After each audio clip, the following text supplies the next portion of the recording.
Ever feel like you're spinning plates? You've got your eating kind of on track, but then sleep crashes or stress takes over, or you skip workouts. That's not failure. That's just too many plates wobbling at once.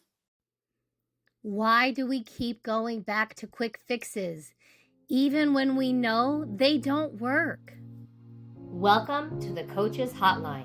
Glucose, grit, and grace. Real talk with coaches, no sugarcoating. We're here to help you ditch the diet cycle, stabilize blood sugar, and finally feel at home in your body. Because health isn't about restriction. It's about freedom, energy, and confidence. Let's dive in.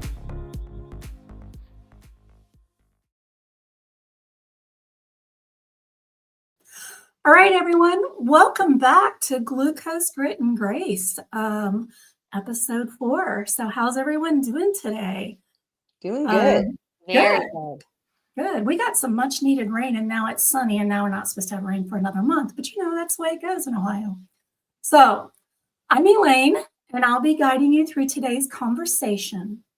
Now let me ask you, have you ever felt like you're spinning plates? You get your nutrition on track and then your sleep crashes. You start exercising and then stress sneaks in and knocks you sideways. Pretty soon it feels like everything is crashing to the floor. Here's the truth. You're not failing. You're not lazy. You're just trying to hold too many plates up with willpower alone. And willpower always runs out.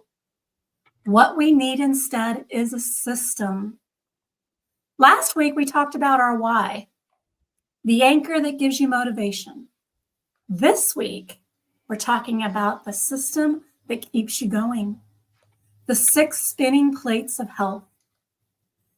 These are the daily habits that when they're wobbling together, create balance. And today, we're going to look at them at a high level, but we're also going to shine a spotlight on one that trips everyone up most, stress. Because when stress gets out of control, it often leads us straight into self-sabotage. And that's where grit and grace comes in. So, are we ready to start?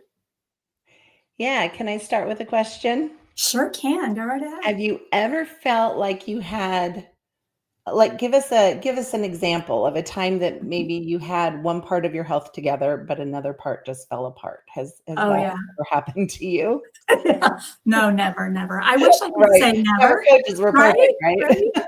Yeah. I mean, I wish I could say, we all know that, keeping everything going, no matter what age you're at, whether you have kids, you have grandkids, you have your family, you're taking care of others, you always have so much going on and not everything keeps spinning. And I can tell you, there are times, I think this week is 101 weeks of my exercise going on.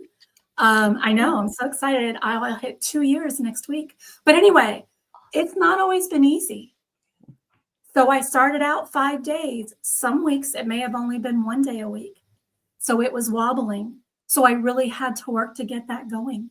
So yes, not everything is going to be spinning at the same speed. And we'll get into that. But we just want to make sure that sometimes when we address one plate, it actually helps another. So anyway, I kind of digress onto there, but if we're okay, I'm going to go ahead and move into introducing what the 6 plates are. Yeah, let's do it. Awesome. Absolutely. So again, we're going to go through this at a high level. We'll dive into each one on different on different episodes of our podcast. But let's go ahead and get started with talking about what do we mean by 6 spinning plates. So I actually had to look up. I was like, are the spinning plates, are they a magician that kind of did that? But what I found is if you guys ever went to the circus, Barnum and Bailey or Ringling Brothers, they always had that person that had the nice long table and they had these long sticks and they had all these plates spinning and they would get them spinning and then one would slow down and they'd run and get that other one and do the other. So that's where the spinning plates came from. Some people today might call them, I have too many tabs open. Okay. Or I have too many tabs on my screen. So kind of bringing it up into today's voice. But let's start with the big picture. What we call our 6 plates represents a part of your health. So we talk about nutrition, hydration, movement, sleep, stress, and supplements. None of them has to spin perfectly. Remember, we're all in this about consistency, not necessarily perfection. So if one plate wobbles for too long, it can affect the others. So for example, if you're not sleeping, your cravings can skyrocket the next day. If you're dehydrated, you might feel sluggish and reach for sugar. Good old sugar. If stress is running the show, how many of you have ever had stress run the show? Never, right? Forget it. Everything else feels harder. Stress has such a big impact on us. And if you've ever tried to keep all those plates spinning with just your willpower, you probably already know it doesn't last. Here's the shift. Your why. So if you didn't hear about the why, watch last week's episode. Your why is your anchor. But these 6 plates are your system. They turn your motivation into action. And the goal, like I said earlier, isn't perfection. It's noticing when one of those plates starts to wobble and then maybe giving it a little nudge or maybe paying it a little bit more attention before it crashes. Now, the plate people usually try to spin first is nutrition. So how many diets have you been on? How many times have you said, I need to lose weight? I need to go on a diet. Let's look at this. Because that seems like the foundation of what we need to do to feel better. But here's the trap. Most people try to do it with willpower alone. So let's bring someone else in here. What's one of the most common pitfalls you see when clients try to spin the nutrition plate without a system? What do you guys think? Cravings for sure. Because when we're not feeding ourselves to balance our blood sugar, we have the rises and the crashes and the spikes and the Yes. falls. And our body is just trying to tell us that we need something. And when we're not focusing on nutrition or things fall apart, we get hungry. And so we grab something quickly, and that's usually a carb, which then makes our blood sugar rise Yes. and crash again. So Absolutely. It's like a roller coaster, or not a roller coaster, like a Ferris wheel going around in yeah, that circle that we keep going for on. sure. Yeah. How about you, Amber? So I think that diets expect us to only focus on nutrition. And we all know that if you know how to follow rules, you can follow a meal plan. But what diets teach us is that when we don't follow these strict rules perfectly, we have failed. And so if you don't have systems in place to let you know that you didn't fail just because life showed up, I think that's where that sabotage comes in. Those feelings of guilt come in, and I think that's exactly why. Besides the science of actually fueling our bodies, I think that's why diets are so detrimental, is because it's more mental than any food we put into our bodies. That's true. And that's why willpower isn't enough. So I'm going to Yes. jump in here and talk a little bit about willpower, because this comes up all the time with my clients.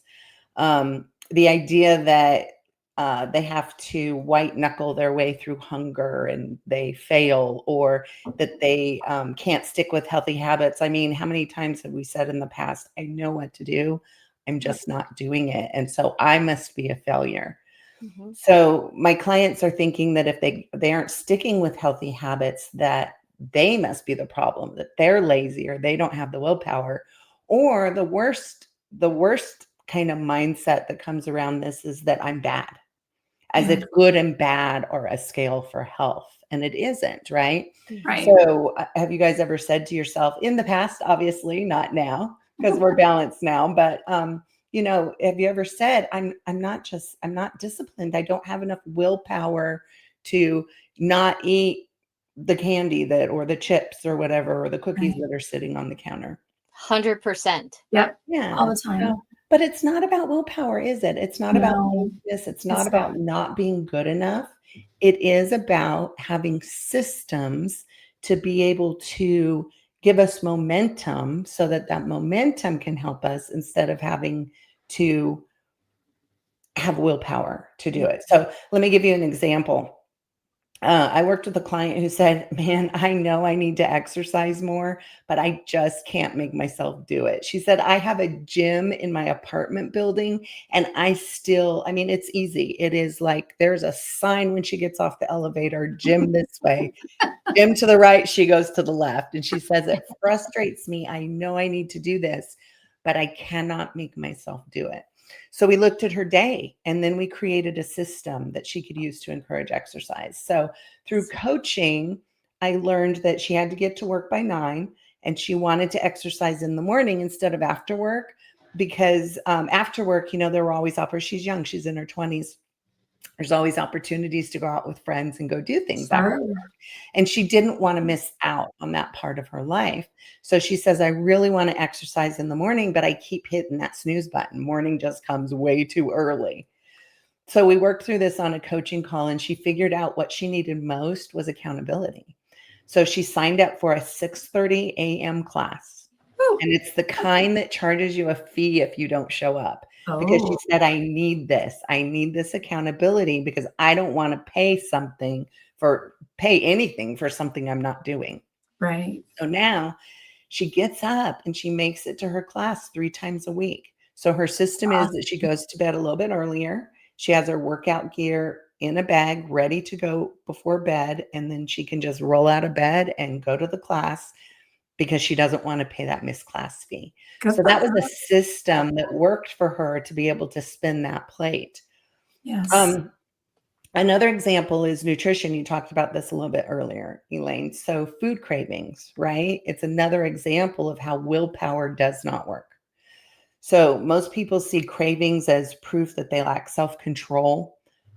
But really, cravings are not a character flaw. It's your body talking to you, right? Yeah. How long did it take us to learn that? It did. It took a while, but gosh, was that Yes. freeing to understand? It is. Gosh, that cookie looks good. So now we have learned through our coaching framework that if that cookie looks good, it might not mean I want that cookie. It might mean I need a meal. Yep. So, because what happens is your blood sugar drops, your stress spikes, your brain sends the signal, get me some energy quick, right?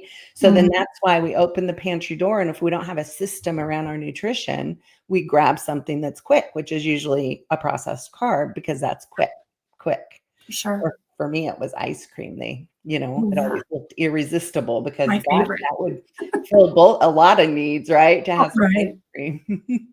But when you have the right systems in place around your nutrition, when you eat your proteins, fats, and carbs every 3 to 4 hours, your body has what it needs to function and it stabilizes and your cravings don't boss you around. You become the boss of them.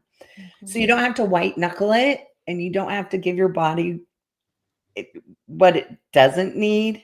What you do is you've given your body what it does need so that your cravings quiet down. Again, it's another system that's not about willpower. It's about doing what you need to do to get the plate spinning. And then all of this ties together with your why. And the why, this is why we talked about the why first, right? It's the Yeah. most important piece. Your why can give you motivation, but and sometimes it can give you willpower short term, but it's the systems, it's the pathway that you've made for yourself to be able to spin your plate. And those are what protect your why. So if you remember last time, excuse me, last time when we talked about your why, it's the deeper reason that you started this journey, right? To be present with your grandkids, to be able to lift them or to be able to get up off the floor, or maybe it's just to break free of that cycle of yo-yo dieting and feeling horrible about yourself all the time. Maybe you want more energy. So like for me with Hashimoto's, my why has to do with managing my symptoms so I don't have all these flare-ups constantly so I can live my life. Yep, So your why is so powerful. it is. But without Mhm. systems for those spinning plates, for all the things we have to do for our health, your why can get buried under your fatigue and under your cravings and under your frustration, right? Yeah. We talk about, when you're craving and when you're having a frustration, that cake does look good. And it ends up, like for me, it used to end up in my mouth before I even thought about it, right? So it's not about willpower. So here's a little word picture for you. I like to think of your why as a lighthouse on the shore. Ooh. Oh, I like that. So you can't sail toward it without a boat. So your plates, that nutrition, sleep, movement, hydration, stress, and supplements, it's not stress, it's more stress management, don't you Mhm. think? So Yes. because stress doesn't help our health, but the management of it does. So nutrition, sleep, movement, hydration, stress management, and supplements, they are the boat, right? They allow us to start moving toward the lighthouse. But your systems, which are the steps that you've designed to spin your plates, they're the boat, the motor. They're the engine of your boat. And they're the ones that actually get you to that lighthouse. I love that. Mhm. Yeah. It's a good picture, right? It is a good picture. I'm It imagining it really now. is. So remember, you're not lazy, you're not broken, you are human. You don't have to rely on willpower, sheer determination. You need to rely on the systems around the 6 spinning plates, right? Yes. That's when you can start to build momentum. Mhm. Yeah, and so I wanted to go back to something that you were talking about just a little bit ago, Elaine. Not only was your client who was struggling to get up in the morning to go to the gym, not only was it a willpower thing, but I also heard a lot of guilt. Like, I know I'm supposed to do this, and I'm just not doing it. And what I know from being a person on my own journey is I would never have been able to sit down and go, oh, okay, so if I can't get to the gym, but I really want to, and it has to be in the morning, what systems do I need to put into place? I wouldn't have been able to do that on my own. And I Exactly. think it's so powerful that you were able to sit down with her and really look at it from the outside perspective. Let's make this work for you. Because what it did is it took her out of that guilt, out of that I need to have the determination and the willpower, and it really gave her the support to go, hey, wait, I can do this, and I definitely don't want to pay that money. So but I probably would not have said I need to be held accountable. But if you walk me through the steps, I go, oh, huh, I need accountability. And Oh, so I think yeah. that was really powerful that you walked her through that. And I would just say that that is the power of having a coach, Indeed. is not Yes. because you can't, but because they see it from a different perspective. It can really help lead you to where you ultimately want to go. That's a really good point. It is really hard to see that lighthouse in the fog of guilt and shame, right? It is. 100%. So a coach can help clear that up. Well, Yeah. Amber, Yeah. let's talk about stress a little bit because that's like Elaine said earlier, that is usually the plate that wobbles the most for everybody. We live under chronic stress, right? So Yeah. maybe you can talk about stress and what it is and maybe some systems around managing it. Yeah, absolutely. Because you are 100% right. I have never met a human being who had never experienced stress and Yeah. who thinks they will never experience stress again. I Right. know all three of us, as long as we've been living this lifestyle, still experience stress on a daily basis. And so while we know that that's a known evil per se, what we need to do is arm ourselves so that it doesn't derail us. Mhm. And that's where the power is. That's where that flying your own plane and being your own nutrition boss really is powerful. Their stress isn't really just one thing. It can show up in two main ways. So the first thing we have external stress, and that's life showing up. Because we very often cannot control things that are thrown at us. Crazy workloads, our kids needing us every second, bills are piling up, unexpected curveballs. And so there's that external stress. And if we couple that with internal stress, which I honestly think is harder to deal with because that's our own thoughts, beliefs, and worries. It's that voice in our head that says, you're behind, or you're never going to be able to stick with this. You're not going to be able to get this done in time. You're not going to be able to show up well enough for people. And I would say, and I think we talked about this last time, that's the voice that we as humans listen to most often. Yes. It's the loudest and it's the most deeply ingrained, right? Yes. It is. And the most painful. Yeah. Yeah, The way go that we ahead. talk to ourselves, a lot of times we're so hard on ourselves. It's, it's like we don't see the good stuff because we're hearing all these negative stress voices in the background. Yeah. Yes. And I would venture that we would never say the things to people we care about that we say to ourselves. So For true. sure. For sure. Yeah. So why does that actually matter with our health? Well, because stress isn't just mental. And we talked about this during this episode. It impacts your body in really powerful ways. When your stress is high, your blood sugar is harder to stabilize. It spikes. And when it spikes, it will inevitably crash. Your sleep takes a hit. And so again, we're now wobbling plates. Cravings are going to sneak in louder than ever. And not because, even if you are eating balanced meals, but because that blood sugar spike happened due to stress, those cravings will come back.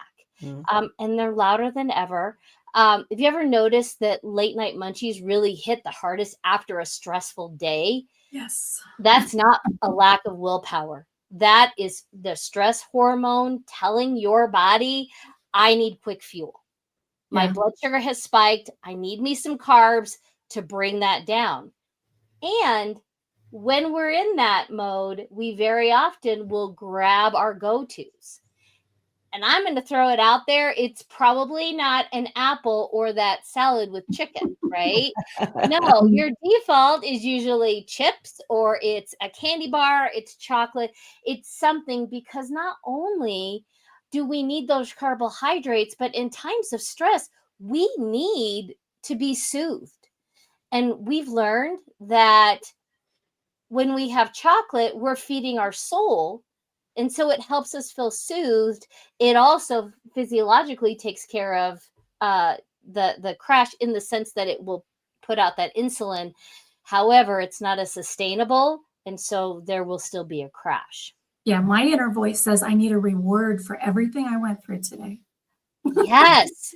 Oh my gosh. That has happened to me more than I would like to admit throughout my life. Think about how deeply this is ingrained. When you were young and you went to the dentist and it was scary, and then they give you a lollipop on the way out, or the doctor, I guess the doctor would be more likely to give you a lollipop, but you get a shot and it's scary and stressful. And so you get a lollipop to soothe you, or, it's so deeply ingrained that maybe we don't even recognize it on our own. Yeah. My dentist had a treasure chest that had little trinkets in it. I remember that to this day. Yeah. Anyway, but yeah, you're right. Sugar-free candy. Never as good as the real stuff. That's worth, right? Yeah, exactly. So, but when we get to this point with our stress and our coping mechanisms that we've developed over decades, more than likely, that's where self-sabotage can come in. And stress is more often than not the trigger for that. It's that I blew it thinking. And you know what I'm talking about. You skipped a workout, or you forgot to eat, and now you're starving. And so you go through the drive-through because it's the fastest thing you can get to. And suddenly your brain goes, well, I broke that rule. Guess I'm good for the rest of the day. I'll start over again tomorrow. Or I'll start over on Monday, which was my favorite saying. You know, Mhm. it was Friday night and I went out for a happy hour and I had a great time. Well, Monday's only a few days away. I'll wait till then. And so Yeah. I would spend the next 3 days not serving my body and really to its detriment. Yeah. And so there's that self-sabotage right there. I felt defeated and I felt like, oh, I blew it, so I might as well give up. But here's the truth. Self-sabotage isn't really about failure. Okay. It's about how we respond when one of our plates wobbles. And without the awareness of our plates and when they are wobbling, that's when diet culture has taught us that we have failed, that we didn't do it right, we broke a rule, we weren't perfect. And then comes in those feelings of guilt. I don't have enough willpower, I don't have enough determination. That can feel awful. It can. For But sure. when you imagine, because you have that self awareness, when you imagine that all 6 plates that we've been talking about, and we've talked about the first 2, we're going to hit the next 4, but that nutrition, sleep, movement, hydration, stress management, and supplements, self sabotage is truthfully like, oh, you notice that one plate is starting to wobble, so you let all of them crash. Mm. You know? Yeah, That's a that's a really good good point. definition. Yeah. And because I also love picture analogies, and so I can just see that in my brain. It's like, oh, this one's wobbling, let me just hit all the sticks and crash, there's dishes everywhere. Yes. And when in reality, if I see that plate is wobbling, just like that circus performer, I can go over and I can I can right the ship, and then they're all spinning just great again. Mm. So, what do we do instead? Well, this is really where mindset strategies come in. I am such an advocate of mindset, and I know you guys are as well, because I think that while we do start with nutrition to feel better, the foundation has got to be that mindset. Yes. And so one of the strategies is self-awareness over guilt. Mm. So when you can notice that stress is starting to show up, pause. And honestly, this is not always easy to do. But ask yourself, what's really going on here?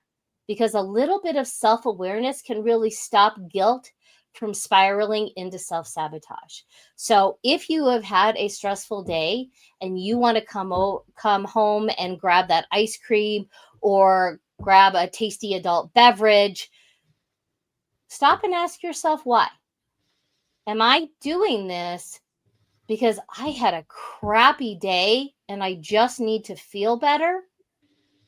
And if that's the answer, then maybe the question is this really going to make me feel better? Or Right. is there something else I can do to serve my body? Because sitting down and breathing or going for a walk, calling a dear friend on the phone to hear their amazing voice might just be what you need, and it won't spike your blood sugar. Ah, I Yeah. love those ideas. Yeah. I do too. Also, one that I really try to do very often is reframing. And it can actually be used with the self awareness. So instead of, having that candy in a moment of weakness, which I don't consider weakness, you think, I blew it. Or reframing it as, I had a human moment and now I get to reset. See the difference? One completely shuts you down and now you got to start over again on Monday. The other one keeps you light and keeps you moving forward. There's no guilt. There's just data. Yes, this happened. And now I can move forward. I don't feel bad about it. It's part of being human, which I think we all are, and it doesn't derail you. It does not sabotage. And then finally, this one is good, and it goes along with our glucose, grit, and grace. It's called the grace reset, and what that means is giving yourself permission to step back into alignment without punishment, without restriction, and without shame, without adding to that fog so that you can still see your lighthouse. Sometimes a grace reset is something as simple as having a glass of water, taking a 5-minute walk, or making your next meal PFC balanced. That's one thing that I love is I'm not perfect in my nutrition. And I always know that I'm only 3 hours away from my next balanced meal. That keeps me going. I don't need to think, well, I'll start over again tomorrow. I'll start over Monday, because I'm 3 hours away from making another amazing choice to serve my body. So things to keep in mind is that stress and self-sabotage are always going to show up. Life's all over the place. But really, with the right mindset and support system, they don't have to run the show. And so what is one way that you guys have personally noticed stress creeping in before it becomes self-sabotage so that you can make sure it doesn't derail you? I think for me, sometimes we get overwhelmed and it's like, oh my gosh, I've got all this stuff to do. How am I going to do it? How am I going to organize it? Yeah. And sometimes it's just stepping back. Like you said, step back, reset, and like, okay, what has to be done? Does all of this have to be done all at one time? It usually doesn't. So I can now make a plan that will allow me to get everything done and I don't feel so overwhelmed.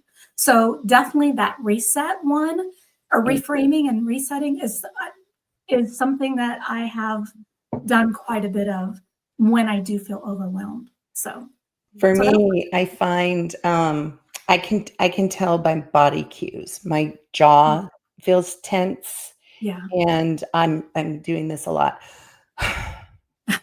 I'm like taking these deep breaths and sighing like I have forgotten to breathe or something. Yeah. And when I notice myself doing that, I have to like stand up and remove myself from whatever it is I'm working on, because it's usually technology that is causing me stress. Right? Technology is a wonderful thing. Yes, I have to kind of remove myself and maybe walk around the house or go do a load of laundry or something, so that my brain can like think about my problem without it being bombarded with the stress of the problem. Yeah. Absolutely. Yeah. And a lot of times just walking away from it kind of clears us from the situation. And it's like the answer was there the entire time. We just couldn't see it because we were so overwhelmed. So yeah, I call that overwhelmed feeling getting lost in the sauce. Yes. And so when you're drowning in sauce, you can't see that there's anything but sauce.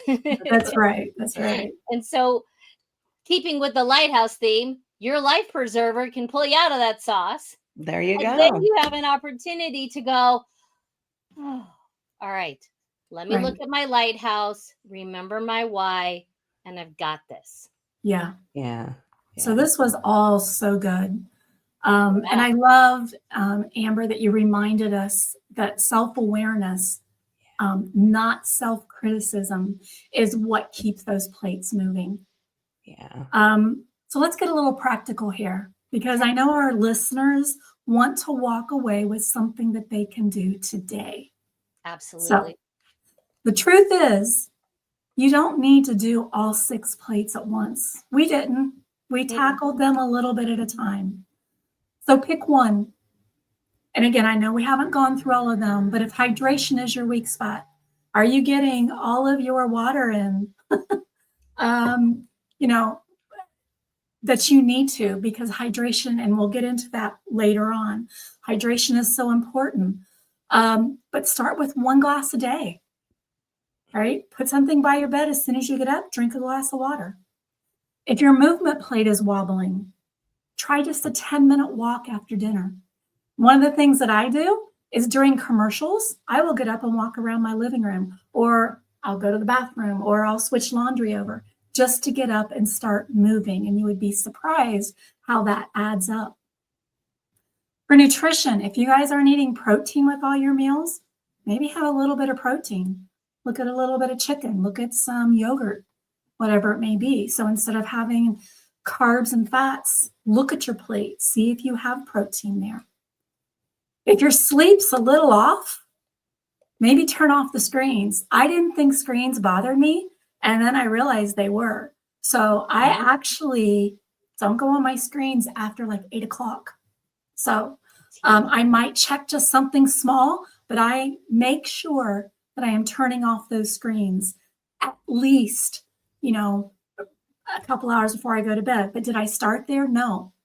I started with like maybe 10 minutes earlier, maybe 15 minutes earlier, and it all builds up. Mm-hmm. And then stress. Sorry. No, I just said I love that. Yeah. I think so often we're like, oh my God, I have to stop, and it's an hour. And yes. Is that manageable when you've been looking at your phone up to the minute that you go to bed? It's not. It's not. But no. stepping back in those little 1% increments is so powerful. I'm so glad that you mentioned that. It definitely is. So, and stress. So we've talked a lot about stress today. So there's always going to be things that interrupt our day that cause us stress. Even if it's a little bit of stress, it's still stress. Yeah. So think about deep breathing. I know I learned the box breathing. Oh, yeah. In for 2, was it 2 or 4? Whatever your count is, it doesn't matter. 4. Yeah, it's usually in for 4, hold for 4, out for 4, hold for 4. And you would be surprised how much that will calm down your brain and what's happening. So again, look at one of those things and make small steps. So just think about it. Awareness that we talked about, it's huge. Maybe your step is becoming aware. Oh, I see where this is happening. Note it. It's data. That's one step. So again, like we said, the goal's not perfection. It's progress. And your plates may wobble. And I was on a call with one of my clients. They're like, all of my plates have dropped. Every one of them. None of them are spinning. So we started talking about them. And she realized they hadn't all dropped. No, they weren't spinning like she wanted them to, but they were spinning. So she hadn't. She was in this all or nothing type of mentality. But then when we went over it and realized, no, they are spinning. We just maybe need to do a little bit of work. And what are we going to start with? We're not going to start with all 6 of them at once. That's too overwhelming. Mm-hmm. So that makes me think of a question. If someone only has the energy to focus on one tiny change this week, what plate would you tell them to start with? I think for me, I would ask them, what's their goal? What's their why? So I don't think it's for someone else to determine which plate they need to spin. Yeah. I think it's like, where are you at? And that's what we do. We meet people where they're at, and then we move from there.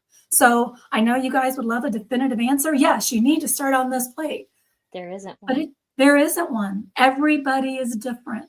And that's why this is different. Yeah. And then sometimes you might just need to start with the one that's the easiest. If you're feeling so overwhelmed by everything, start with something that feels simple, like having an extra glass of water during the day. And then that being able to do that and accomplish it and move forward gives you momentum, and you realize you can do more. It does. Absolutely. All good tips. So this also ties back to your why. And remember, your why is the reason. These plates are a system, and grit and grace are what's going to carry you through. Yeah. When you got all 3 working together, your glucose, your grit, and your grace, you don't have to rely on willpower. You've got a lifestyle that lasts. So here's your takeaway. Think of one plate. Think of as a small item. Ask yourself, which plate is wobbling right now?